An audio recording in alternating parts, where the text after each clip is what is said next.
Marcus Chen stood at the factory gates, watching the last of his co-workers disappear into the November darkness. His work boots were worn thin at the heels, and his jacket had seen better winters, but his grip on the lunchbox his 7-year-old daughter Emma had decorated with star stickers remained steady. Inside that box wasn't just leftover sandwich crusts and an empty thermos. It held something far more precious. The layoffs had come like a sledgehammer to the chest. 23 years at Patterson Manufacturing, and Marcus was now just another casualty of corporate downsizing. The severance package wouldn't last through Christmas, and Emma's medical bills from her recent asthma treatments had already drained their meager savings. But none of that mattered as much as the crumpled piece of paper in his jacket pocket. Emma's letter to Santa, written in her careful second-grade handwriting, asked for only one thing: not toys or games or the latest gadgets her classmates bragged about. She wanted her daddy to be happy again. She'd drawn a picture of them both smiling, holding hands under a rainbow. At the bottom, in letters that wobbled with effort, she'd written, "All I want is for Daddy to not cry at night anymore." Marcus had found the letter that morning, tucked under his pillow like a tooth for the tooth fairy. Emma must have heard him through the thin walls of their studio apartment, must have known that his muffled sobs into his pillow weren't as quiet as he'd hoped. The thought of his little girl lying awake, worried about him instead of dreaming about Christmas morning, felt like swallowing broken glass. He walked the 6 blocks home, past the coffee shop where he used to treat Emma to hot chocolate on special occasions, past the bookstore where she'd press her nose against the window to stare at the children's section. The city moved around him in its relentless rhythm, but Marcus felt suspended between one breath and the next, caught in the terrible mathematics of loving someone more than your own survival. Their apartment was on the 4th floor of a building that had given up on elegance decades ago. Emma was waiting at their small table, homework spread before her like a map of a world he prayed she'd someday navigate with more ease than he ever had. Her dark hair fell across her face as she concentrated on her math problems, and Marcus felt that familiar ache in his chest, the one that came from loving someone so fiercely it felt like drowning and flying at the same time. "How was work, Daddy?" Emma asked without looking up from her subtraction problems. She always asked, even though she probably sensed the weight he carried home each evening like stones in his pockets. "It was fine, sweetheart," Marcus said, hanging his jacket on the hook by the door. The lie came easier each day, a small kindness he could still afford. He sat beside her and watched her work through the problems with the tip of her tongue poking out in concentration, the same way her mother used to do. Sarah had been gone for 3 years now, cancer taking her with the same quiet determination she'd brought to everything else in life. Emma barely remembered her, which was both a blessing and a heartbreak Marcus carried alone.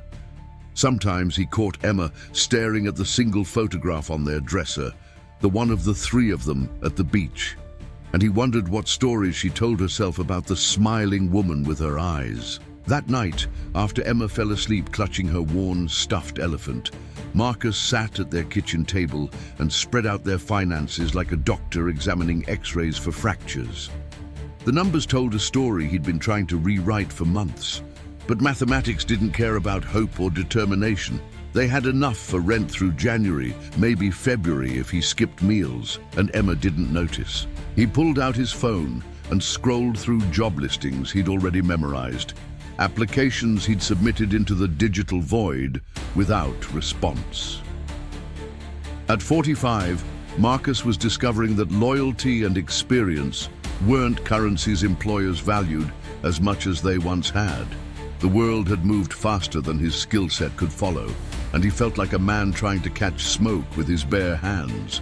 But then, his eyes fell on Emma's art supplies, scattered across the corner of their table.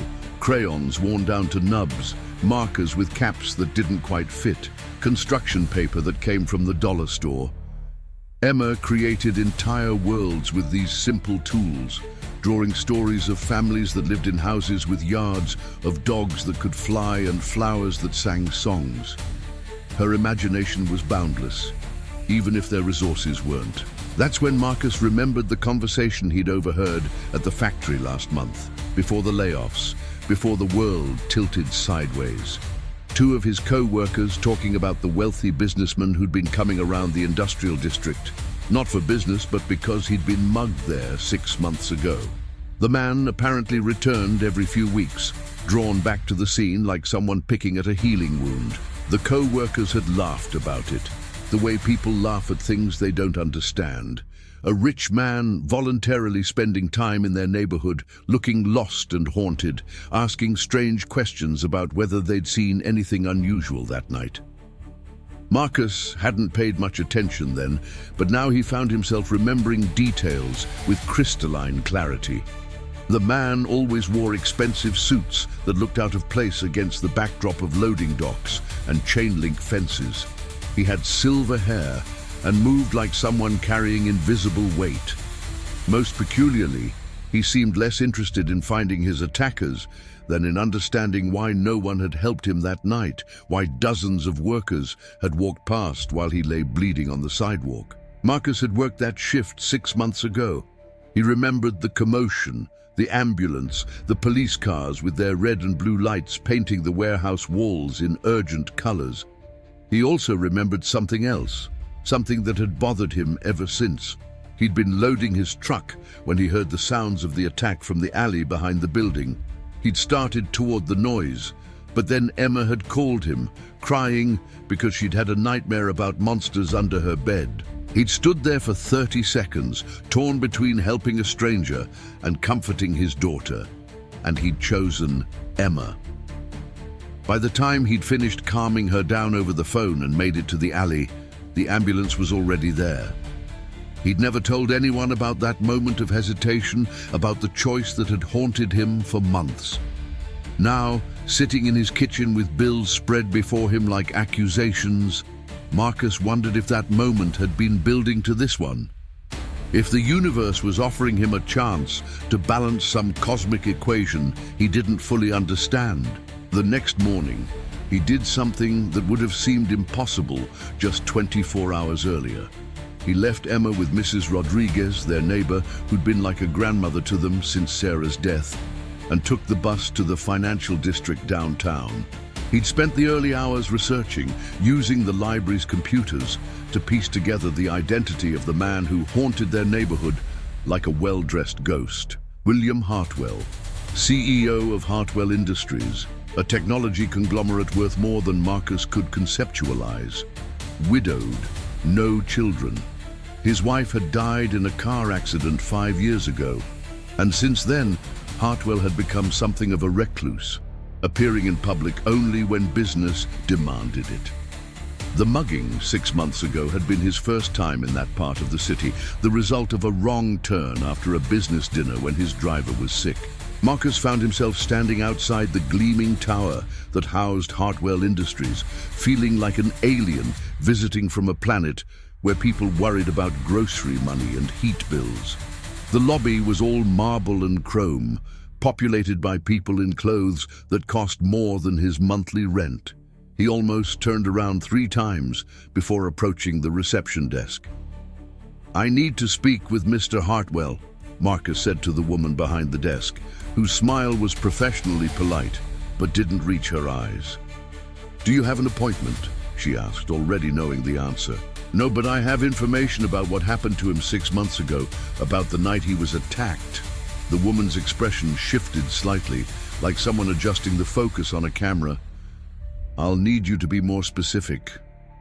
Marcus felt sweat gathering at the base of his neck, despite the building's climate control. "Tell him that someone who was there that night needs to talk to him.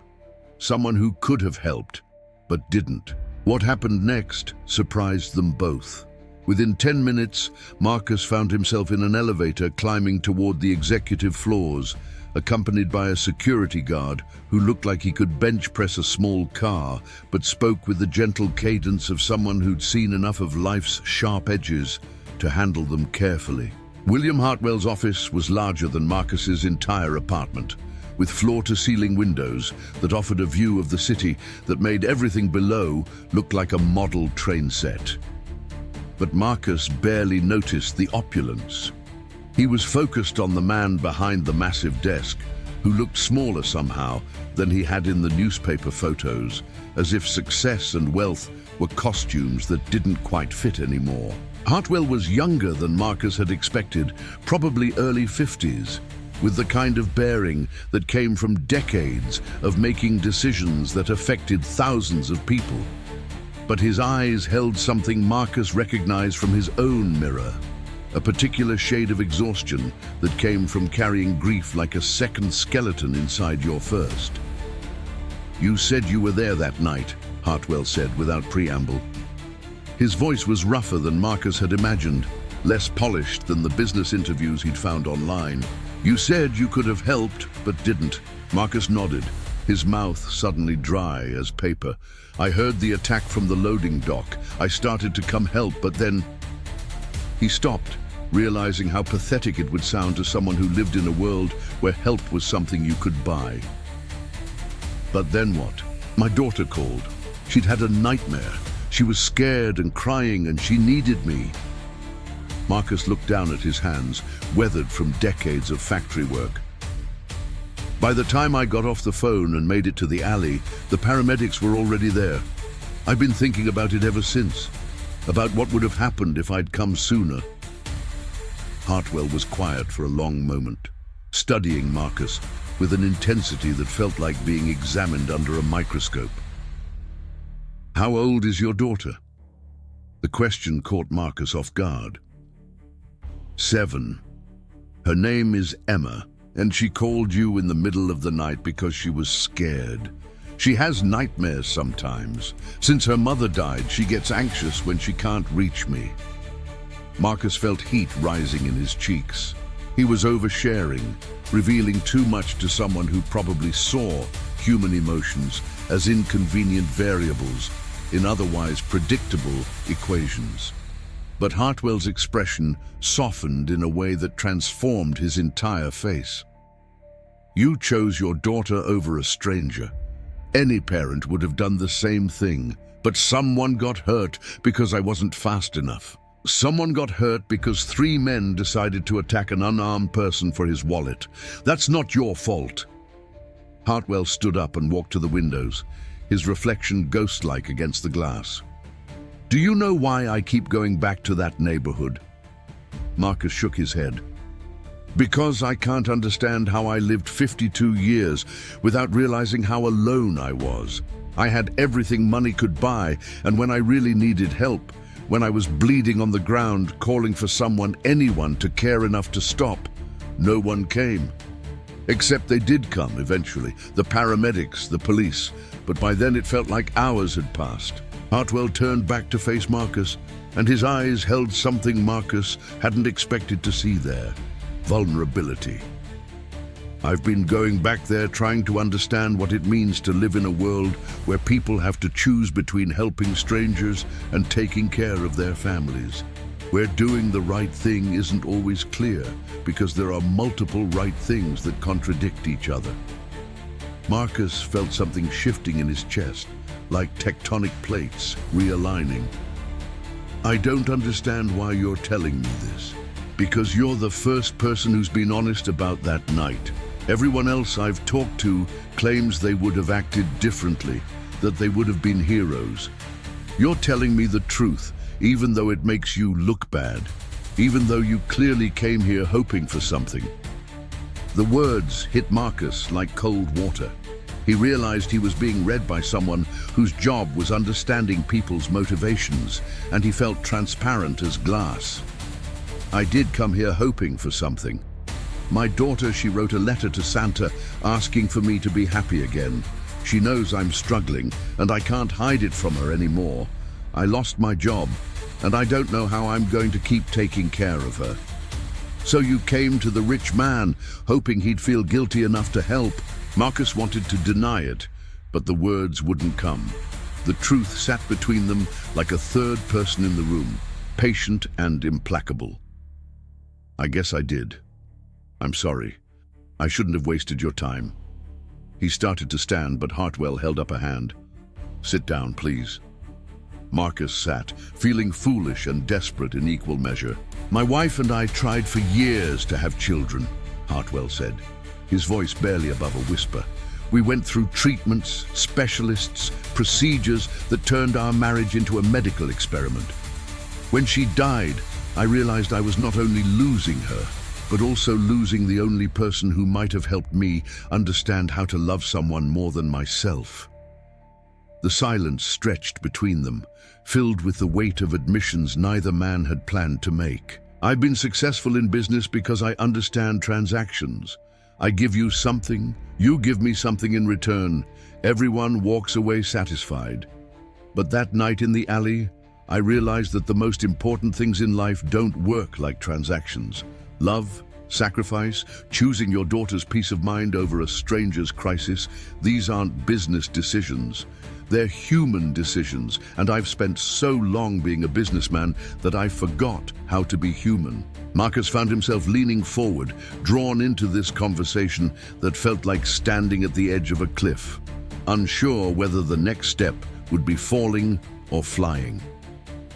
"Your daughter asked Santa for you to be happy," Hartwell continued. "What would make you happy?" The question was so simple and so complex that Marcus felt dizzy. "I want to be able to take care of her without her worrying about me. I want to be the kind of father she can be proud of, not someone she has to take care of when she should be playing with dolls and learning how to ride a bike." "What did you do at the factory?" "Quality control. I made sure products met specifications before they went to customers. 23 years of making sure things were done right." Hartwell nodded slowly. "I have a proposition for you, but I need you to understand something first. This isn't charity, and it's not guilt money. This is a transaction, but not the kind I'm used to making." Marcus waited, afraid to breathe too deeply in case it shattered whatever fragile thing was building between them. "I need someone to help me remember how to be human. Someone who understands what it means to make sacrifices for love. Who knows how to choose people over profit. I need someone who can teach me what I should have learned from my wife, but was too busy to pay attention to." "I don't understand. I'm offering you a job, Chief of Human Resources for Hartwell Industries.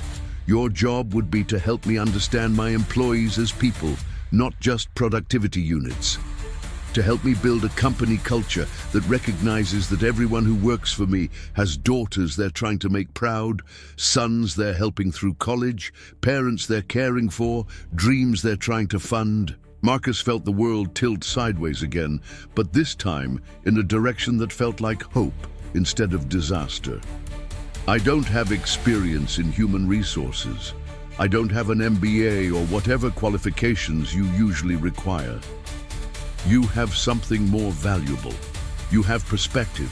You understand what it's like to be the person on the other end of corporate decisions, the person who gets laid off in a downsizing, the person who has to choose between paying for medicine and paying for groceries."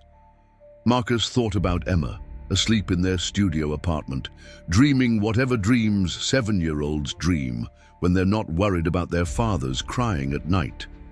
He thought about the letter under his pillow, about rainbows and stick-figure families, and the terrible mathematics of love. "Why would you trust me with something that important?" "Because 6 months ago, you chose love over convenience. You chose your daughter's well-being over being a hero to someone you didn't know. That tells me more about your character than any resume ever could." The offer hung in the air between them like a bridge across an impossible chasm. Marcus could see his life splitting into 2 possible futures, the one where he walked out of this office and continued drowning slowly in circumstances beyond his control, and the one where he took a leap of faith into something he couldn't quite understand but didn't dare refuse. What would happen to Emma during the day? "I can't afford childcare that would match these hours." "We have an on-site daycare for employees' children. Emma would be welcome there, and after school, she could do her homework in your office if she wanted." I think having children around might help remind all of us what we're working for." Marcus felt tears threatening, and he blinked them back, overwhelmed by the sudden possibility of a future where Emma didn't have to worry about him anymore, where she could be 7 years old instead of his tiny therapist and guardian angel. "There's something else," Hartwell said, and Marcus's stomach clenched, waiting for the catch that would make this too good to be true. "I want to fund a scholarship in your wife's name for single parents who are trying to go back to school while raising their children. I want Emma to grow up knowing that her mother's memory helped other families stay together." That's when Marcus broke. The tears came like a dam bursting, years of holding everything together so Emma wouldn't see him fall apart, finally overwhelming his defenses. He cried for Sarah, for the loneliness, for the terror of failing Emma, for the miracle of kindness from someone who should have been a stranger forever. Hartwell waited quietly, understanding that some moments require silence, that witnessing someone's breakdown is sometimes the most important thing you can do for them. When Marcus finally composed himself, he looked up to find Hartwell watching him with something that might have been envy. "I haven't cried like that since my wife died," Hartwell said. "I wonder sometimes if I've forgotten how." "It gets easier and harder at the same time," Marcus said, wiping his eyes with the back of his hand. "The grief doesn't go away, but you learn how to carry it without drowning." "Will you take the job?" Marcus thought about Emma's letter, about her drawing of them holding hands under a rainbow. He thought about the moment 6 months ago when he'd chosen her tears over a stranger's blood, and how that choice had somehow led him here, to this impossible conversation with this impossible man who understood loneliness in a way that transcended wealth and poverty. "Yes," he said. "Yes, I'll take the job." That evening, Marcus picked Emma up from Mrs. Rodriguez's apartment with news that felt too large for words. He'd rehearsed different ways to tell her about the changes coming to their lives. But when he saw her face, serious and worried in the way children get when they sense adult anxiety, all his prepared speeches evaporated. "Daddy, are you okay? You look different." Marcus knelt down to her eye level, taking her small hands in his calloused ones. "Emma, do you remember your letter to Santa?"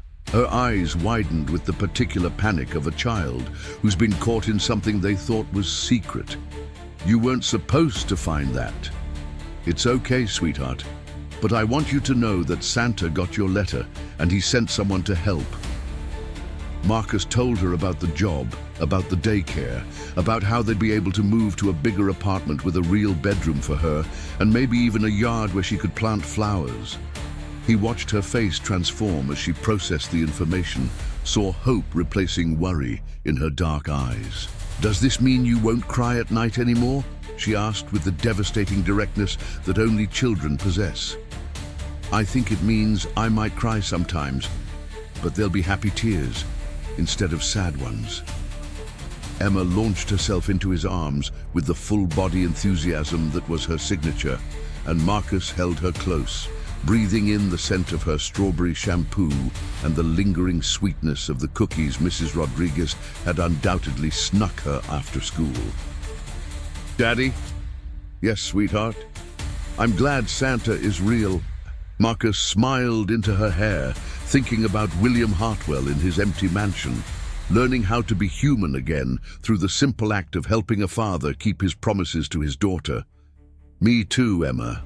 Me too." 6 months later, Marcus stood in the lobby of Hartwell Industries, but this time he belonged there. His office on the 15th floor had a window that looked out over the city, and most afternoons, Emma could be found at his conference table, doing homework while he reviewed employee satisfaction surveys and worked with department heads to implement policies that recognized their workers' humanity. The scholarship program in Sarah's name had awarded its first grants, helping 12 single parents return to school. Marcus had spoken at the ceremony, with Emma in the front row, beaming with pride as he talked about her mother's legacy of love and determination. William Hartwell had become a different kind of CEO, one who knew his employees' names and asked about their families, who instituted flexible schedules for parents and mental health support for anyone who needed it. The company's productivity had actually increased as employees discovered what it felt like to work for someone who valued their well-being alongside their output. But perhaps more importantly, Hartwell had learned to cry again. Marcus had been there the day it happened, when they'd visited the children's hospital that the company now supported, and Hartwell had met a little boy undergoing cancer treatment who reminded him of the child he and his wife had never had.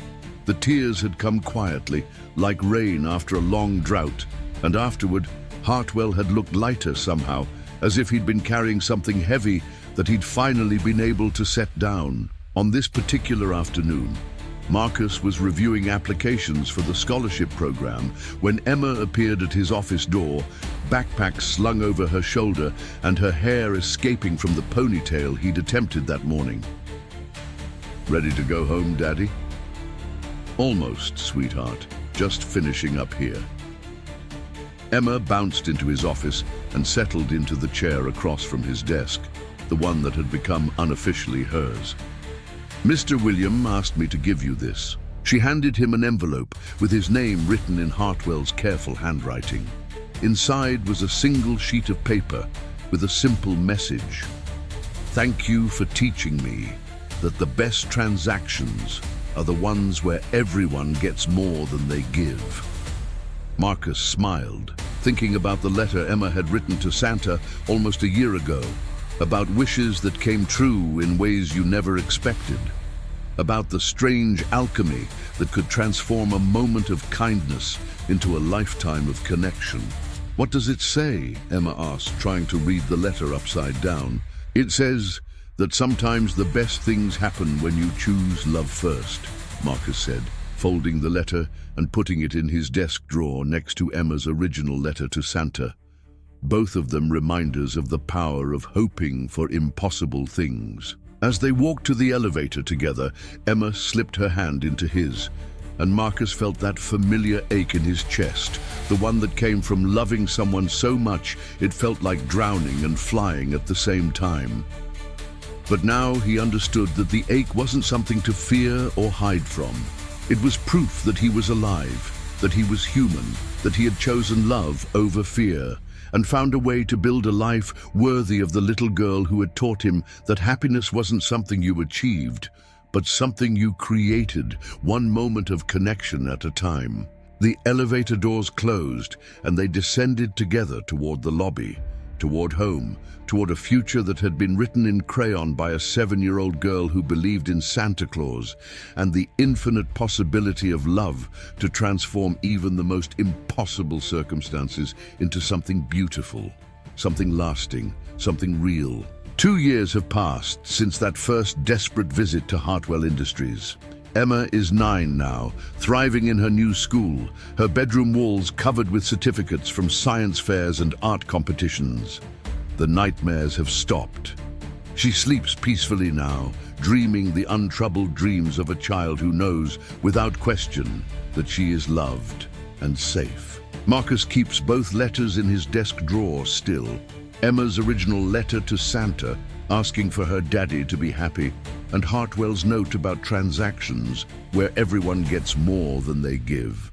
Sometimes, when the weight of his responsibilities feels overwhelming, he reads them both and remembers that the most profound changes often begin with the smallest acts of courage. The Sarah Chen Memorial Scholarship has grown beyond anything Marcus could have imagined. 57 single parents have received funding to continue their education, and each graduation ceremony feels like a celebration of his wife's enduring legacy.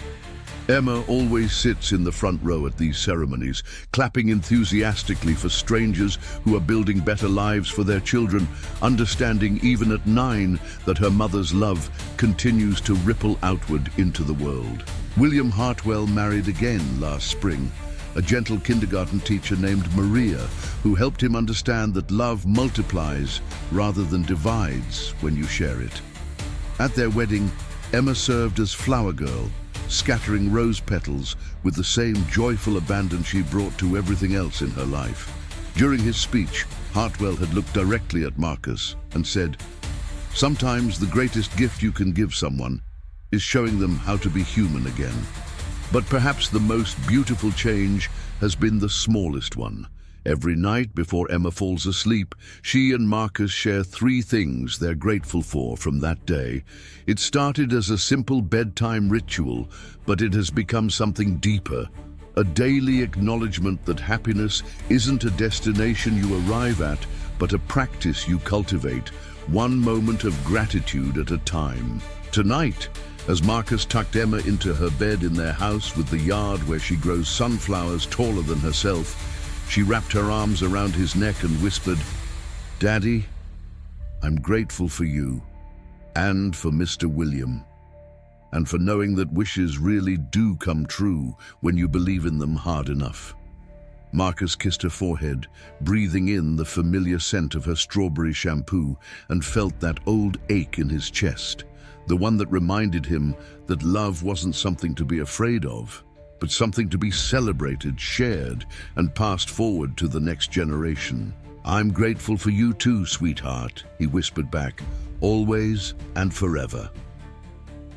As Emma drifted off to sleep, Marcus stood in her doorway for a moment, watching the rise and fall of her breathing, marveling at the mystery of how a child's simple wish could set in motion a chain of events that would transform not just 2 lives, but dozens of others, rippling outward like stones thrown into still water. He thought about all the parents out there tonight, lying awake and worrying about how they'll provide for their children tomorrow, how they'll keep their families safe and fed, and hopeful in a world that often feels designed to break the people who love most deeply. He thought about the single mothers working double shifts, the fathers choosing between gas money and grocery money, the families holding each other together with determination and faith, and the kind of love that makes impossible things possible. And he wanted them to know that sometimes, when you think you've reached the end of your strength, when the bills pile higher than your hope and the future looks darker than your fears, that's exactly when the universe might be preparing to surprise you. That your darkest moment might be the prelude to your greatest breakthrough. That the love you pour into your children, even when you're running on empty, creates a kind of magic that can transform not just your life, but the lives of everyone it touches. Because Marcus learned something in that gleaming office building 2 years ago, something that every parent carrying impossible burdens needs to hear. You are not alone in your struggle. Your love is not invisible. Your sacrifices matter more than you know.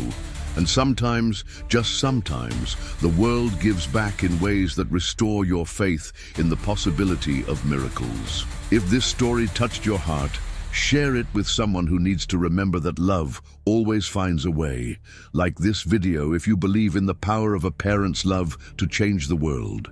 And subscribe to Top Life Stories for more incredible tales of hope, transformation, and the extraordinary things that happen when ordinary people choose love over fear. Because every parent deserves to know that their love story matters, that their struggles have meaning, and that tomorrow might just be the day their own miracle begins. What would you sacrifice for your child? Share your story in the comments below, and let's remind each other that we're all part of the same beautiful, broken, hopeful human family.